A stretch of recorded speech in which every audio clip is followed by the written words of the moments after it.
김태현의 정치쇼.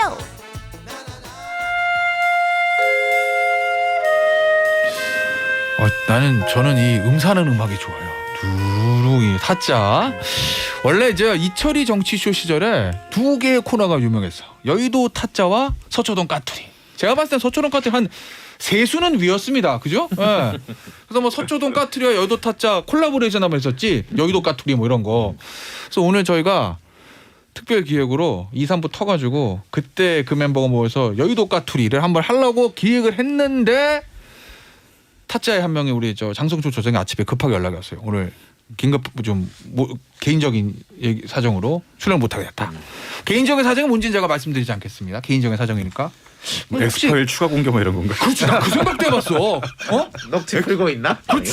어제 풀고 있을 수도 있고. 그래 나도 지금 파일 하나 만들려고 김태현 엑스파일에서 장성초 왜 못 나왔나?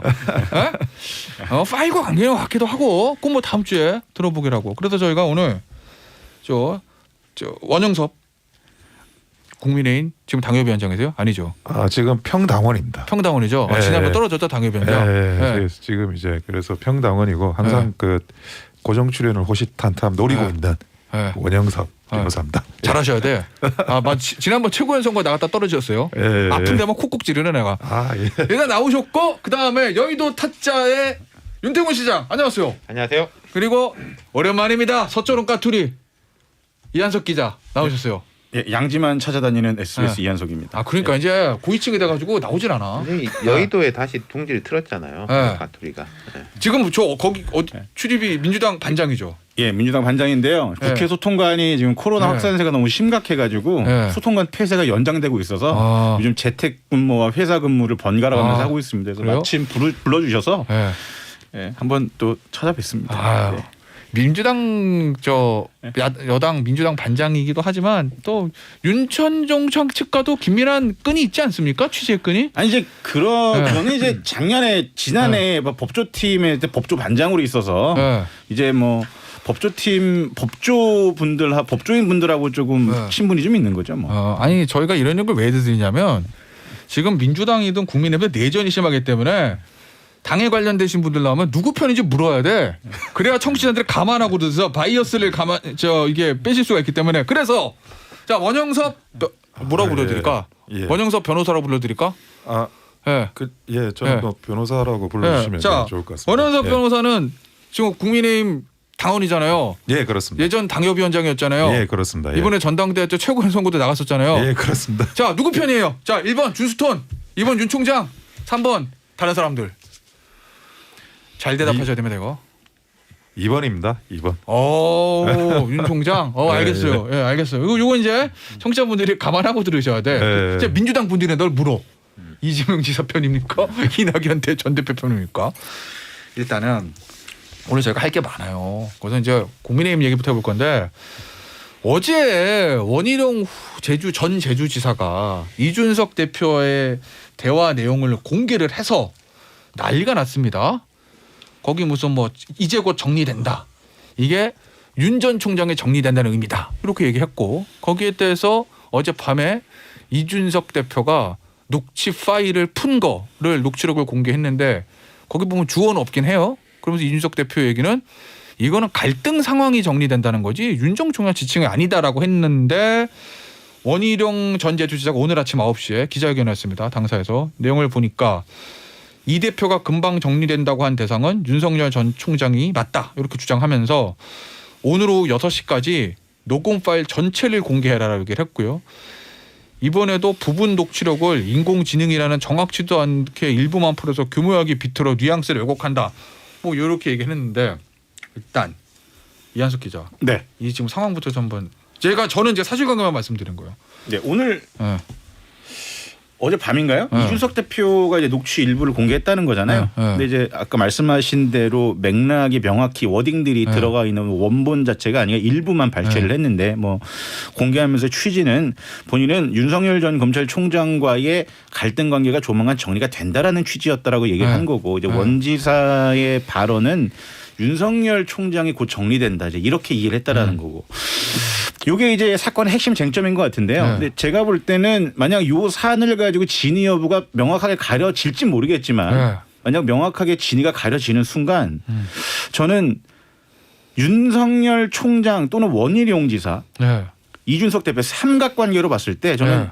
이준석 대표가 더 절실한 상황이 아니냐 이렇게 보여요. 그건 왜 그런 거예요? 그러니까 지금 상황에서 만약에 이게 윤석열 총장을 정리한다라는 의미로 해석이 될 경우에 네.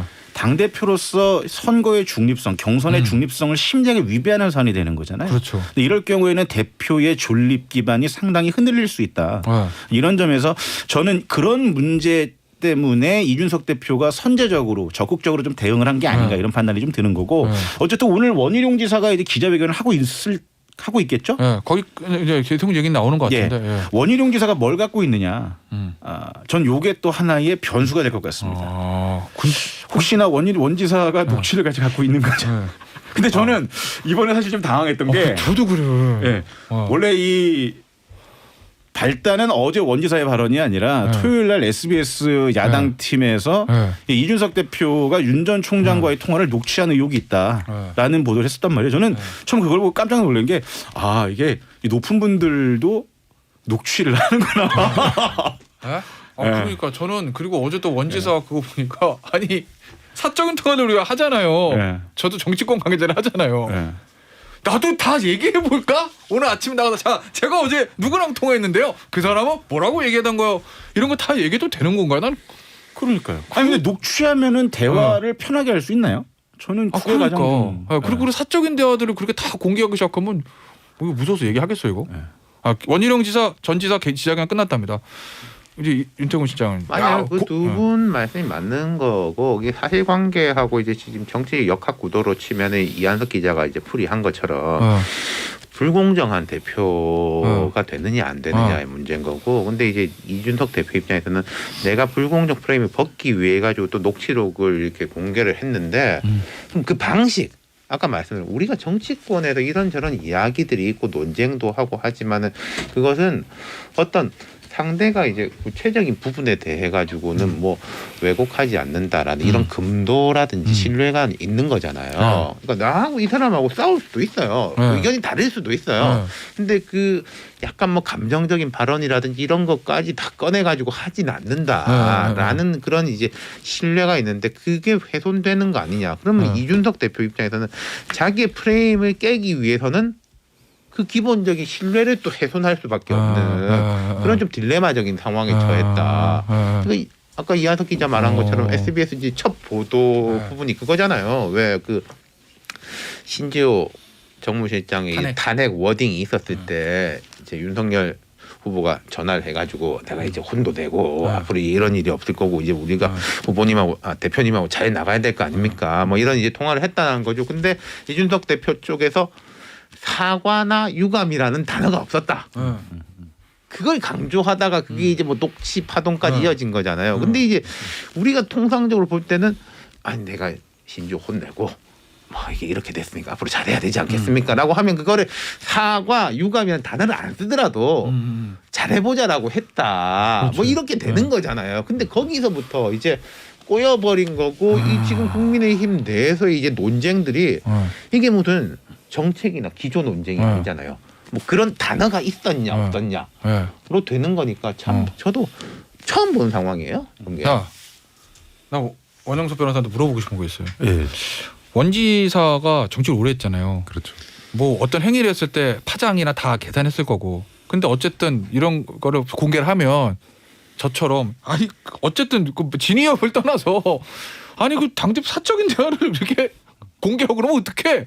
라는 비판이 있을 수 있잖아요. 그걸 알았을 그렇죠. 거잖아. 예. 알면서도 불구하고 이거를 그렇게 팍 얘기했던 건 뭘 노리고 하는 걸까라는 저는 궁금증이 들어요. 지금 이제 사실은 이준석 대표의 그런 어떤 당의 장악력 이런 것들을 완전히 약화시킨다는 게 첫 번째고 저는 한 가지 더 보는 거는 이제 서병수 시장의 선관위원장 임명을 어떻게든 막겠다. 그 서병수 위원장이 선관위원장이 되면 불공정할 가능성이 많다. 이거에 대한 그 액션을 제대로 한번 그 막아보려는 게 아니었나 하는 생각을 해요. 근데 솔직히 그 원희룡 지사도 정치 그렇게 오래 하셨는데 이준석 대표가 원희룡 지사와 대화하면서 어쨌든 믿고 이야기한 게 있을 거 아니야.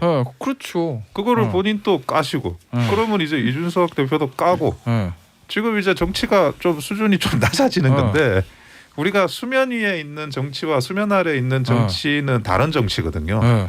근데 그런 것들을 안 가리고 막 하는 게 정치의 수준을 너무 낮추는 게 아닌가 하는 생각을 하고 있습니다. 그래도 저는 그거 궁금한 거예요. 왜 아니 예를 들어 서병수 경선위원장을 막는다고 하면 뭐 원희룡 지사 입장에서는 되게 죄송한 말씀이긴 됐는데 지금 지지율랑 순위로 봤을 때 선관위원장이 누가 온다고 해서 뭐 본인한테 크게 뭐 바뀔 가능성이 그거는 뭐 모르는 몰라요? 거죠. 그러니까 예를 들어서 지금 국민의힘 경선 시스템이 처음에 8강, 그다음 4강 뭐 이렇게까지 가는 4강, 6강 그게 있구나. 뭐 8강, 맞아. 4강 가는 거니까. 아까 취소 그럼 그 말. 네, 그런 데 대한 뭐 부분이 4강 최종의 4강인지 6강인지 차이가 있구나. 원희룡 지사 뭐 저는 이제 그 사람이 말하는 거를 1차적으로 이제 뭐 이해해 줘야 된다고 생각하는데 원희룡 지사 이런 말을 했었어요. 이제 이준석 대표의 기조라는 것이 콜로세움에 다 집어넣어 가지고 막 이제 피 튀기고 하면 한 명이 이제 다 죽고 한 명이 살아남으면 그 사람 손잡고 나오려고 하는 거 아니냐. 그 예능 PD식의 그런 기획이다. 그러니까 그 콜로세움이라는 표현은 과한 표현이지만 이준석 대표가 그런 식의 기조를 말한 것은 맞잖아요. 뭐 무슨 2대2 뭐 태그매치 토론 뭐 올데이 라방 올데이 라이브 방송 뭐 또 압박 면접 뭐 이런 것들을 이야기한 것들은 이제 맞으니까 그런 기조 자체 그러면은 그 아까 서병수 뭐 선관위원장 논란은 그러니까 이준석 대표가 디렉터가 되는 거고 서병수 뭐 선관위원장은 뭐라 그래야 되나 진행자라 그래야 되나 뭐 그 정도인 거 아니냐 이런 이 탄 자체에 대해 가지고 그 기조에 대해 가지고 원 지사는 나는 이건 말이 안 된다고 생각한다. 그러니까 우리가 뭐 했듯이 후보들을 띄워주고 뭐 이런 식으로 가야 되는 거지 무슨 피 터지게 싸우고 나면 그게 무슨 도움이 되겠냐 뭐 이런 것에 대한 뭐 세계관 정치관의 충돌. 근데 이게 한 가지 더 이슈가 하나 숨은 이슈가 더 있는데요. 이 2등 싸움이 있어요. 결선투 없잖아요, 거긴. 예? 국민의힘 결선투 있어요? 아니 그 문제가 아니고. 자 그러면 윤석열 예를 들어 뭐 윤석열 총장이 될 가능성이 어쨌든 지금 현재 지지도에서는 제일 높다고 치고 그렇죠. 대권 후보가 되고 대권 후보가 돼서 뭐 대통령이 뭐 될 수도 있고 안 될 수도 있고 만약 대통령이 되면 그 다음에 당 대표 누가 되냐는 거예요. 지금 이제 뭐 홍준표 대표님이나 유승민 후보나 이제 최재형 원장 뭐 각 그 2등 그룹들이 있는데 여기서 누가 더 두각을 나타내느냐 이 문제가 사실은 그 다음 그러니까 대선 이후의 정치 지형을 결정하는 사전 이제 그 리허설 싸움이 되는 겁니다. 그러니까 여기서 어떻게든 두각을 안 나타내면 다음에 정치적인 미래가 없는 거예요. 질 땐 지더라도 최소한 2등 아니면 2등하고 아주 근소한 차이에 3등이 만들어져야 돼요. 안 그러면 그냥 예를 들어 4등에도 못 들었다. 그러면 이분은 지금 뭐 제주도 지사도 지금 그만두고 지금 올인하고 계신데 다음에 그러면 어떤 미래가 있겠냐 하는 거를 생각을 해봐야 된다는 거죠. 그런데 기본적으로 지금 국민의힘 안팎에서 벌어지는 논란의 핵심은 본질은 뭐라고 보냐면 그거 물어보려고 그래서 그렇지 않아도 통하는 게 있어. 옛날 까투리 멤버거든. 이 경선을 앞둔 주도권 싸움을 치열하게 하고 있는 거죠. 그러니까 당대표는 이니셔티브를 본인이 갖고 있겠다라는 의지가 좀 강한 것 같고 대선 주자들은 본인의 의사를 충분히 감안해서 특히 1주자, 1, 2위 주자의 의사를 충분히 반영해서 존중해서 해달라라는 주장인 거고. 근데 여기서 이제 갈등이 벌어지니까 윤 측과 이준석 대표 측이 치열하게 이제 갈등이 고조되고 있는 양상으로 가는 걸로 보이고. 근데 어쨌든 간에 이 갈등의 최대 피해자는 누가 될 거냐. 제가 볼 때는 역시 어쨌든 당 대표인 이준석 대표한테 갈 수밖에 없다. 그러니까 기업으로 말하면 주가 변동률하고 CEO하고 굉장히 좀 민감하잖아요. 주가 떨어지면 CEO한테 책임 묻습니다. 근데 지금 이준석 대표가 당대표 당선될 때만 하더라도 국민의힘이 지지율을 민주당을 역전하는 현상이 벌어졌는데 지금은 각종 여론조사를 보면 어쨌든 국민의힘이 상당히 좀 불리한 형국이죠. 그러니까 지지율이 떨어지고 있는 형국. 이 싸움이 장기화되면서 장기화될수록 이준석 대표는 계속 부담감이 커질 수밖에 없다. 네, 이제 이런 거죠. 그 어제 공개된 녹취록의 일부 이걸 보면은 뭐 여연도 뭐 하고 있고 저희도 하고 있고 뭐 곧 정리되지 않겠습니까? 정치권 우리한테 국어 공부를 시키는지 몰라. 이제 저는 이제 그렇게 해석을 했었어요. 이준석 대표의 지금의 해석을 선회했을 때 갈등 상황이 정리가 된다라는 거는 지금 이렇게 나하고 충돌해봤자 윤석열 지지율 떨어지고 할 거니까 갈등 상황이 정리될 거다. 나도 조금 뭐 손해가 있지만은 그거는 저쪽이 더 아프기 때문에 갈 거다. 그럼 말하자면 이게 치킨 게임인 거죠. 이한석 기자처럼 생각하는 사람도 있을 수 있어요. 이대로 가면 야 이준석이 훨씬 손해 아니야? 윤석열은 지지율 1등인데 뭐 여기서 한 3% 4% 빠지더라도 계속 1등이지 뭐 있겠어?라는 것하고 이준석 대표 야 내가 대통령 후보도 아니고 나는 이제 당 대표인데 내가 여기서 좀 인기 없더라도 욕 먹더라도 나 버티면 돼라는 식의 그런 이제 전략의 충돌이라 그래야 되나? 치킨 게임 그런 거는 과거에는 많았었어요. 근데 그게 말하자면은 전체 국민의힘 상황에 좋을 거냐? 물론 대선은 내년 3월이고 또 경선도 시작하려면 시간도 좀 많았고 뒤에 우리 민주당 이야기도 하겠습니다만은 내전이 원래 뜨거운 건 맞아요. 근데 저는 이 싸움이 뜨거워서가 문제가 아니라 이게 전개되는 이게 형식과 막 이런 부분들 단어 하나에 대한 거 뭐 까라 뭐 녹음 있냐 없냐 이런 게 되게 안 좋다는 거죠. 싸울 수는 있어요. 싸우는 건 문제 아니죠. 그게 아마 말씀하세요. 그 대선 승리를 그 이준석 대표는 자기의 공으로 만들고 싶어하고 그거를 이제 자기의 공이 아닌 윤 총장이나 아니면 후보 측은 윤 총장의 공으로 만들고 싶어하고 이 지분의 정치적인 지분이 지금 충돌을 하고 있는데 이거는 입당하기 전부터 예상이 됐던 거예요. 그래가지고 그 윤 총장 측에 입당을 하지 말고 외부 단일화를 하라고 했던 사람들의 요청 근거 중에 하나가 지금 일찍 들어가면 이준석하고 이런 충돌이나 아니면 다른 후보의 충돌이 있을 수밖에 없다. 그 이야기를 했는데 어쨌든 들어왔어요. 근데 이제 패싱하면서 이제 이준석 대표의 공이나 지분을 약간 축소시키는 작업을 하고 들어왔고 이러면 이제 내가 그 공을 요구할 수 있는 게 뭐냐 하면서 이준석 대표는 그거를 지분 확대를 지금 만들어 나가기 위한 전선을 이제 만들고 있는 과정에서 근데 아무리 뭐 이런 건데 결국 이제 1등 대선 주자의 힘이 더 세질 수밖에 없고 점점 더 세집니다. 근데 이런 건 없어요? 제가 이준석 대표를 보면 윤 전 총장 1위 후보를 직접 겨냥한 건 없잖아. 그리고 윤 전 총장도 뭐 측근들 간에 있어도 보면은 뭐 그때 뭐 지난 주말에 나온 녹취록 봐도 뭐 이 대표님하고 저하고 손잡고 잘 같이 가야죠 이런 거 보면 이준석 대표하고 윤 전 총장 간의 사이에서 오가는 거칠 만드는 현재는 없는 거죠. 근데 이제 발언들보다도 이제 결국 이제 사람들 용인수를 좀 참고할 필요가 있을 것 같은데 윤 전 총장 측에서 이른바 뜨악이라는 표현을 쓴 거는 검증단장인가요? 그 대선 검증단장에 이제 김진태 전 의원을 뭐 염두에 둔다. 그리고 이번에 경선관리위원장도 친박 출신의 서병수 의원을 이제 염두에 두고 이런 일련의 사안들이 윤 전 총장 측에서는 나를 공격하기 위한 일종의 재반 조건들을 미리 준비하는 게 아니냐. 그리고 심지어 이제 이런 불신들이 쌓이고 쌓이다 보니까 양쪽에서 서로에 대한 뭐랄까요? 비난 여론과 의심의 눈초리가 굉장히 커지고 있는 건 사실입니다. 그러니까 갈등이 만드는 형국인 거죠. 그러니까 그 표현을 잘 쓰는데 싸움의 총량의 법칙이라는 게 있어요. 이런 경선을 준비하고 하면 갈등은 있을 수밖에 없어요. 그러면 이제 총량에서 어떤 부분이 많이 차지하느냐. 중요한 갈등이 차지하지 못하면은 격가지의 비중이 높아지게 돼 있거든요. 예를 들어서 민주당 보면요. 어쨌든 1, 2위 격차가 있지만 2위가 꽤 세잖아요. 어떤 지지율 보면은 꽤 붙었던 것도 나오고.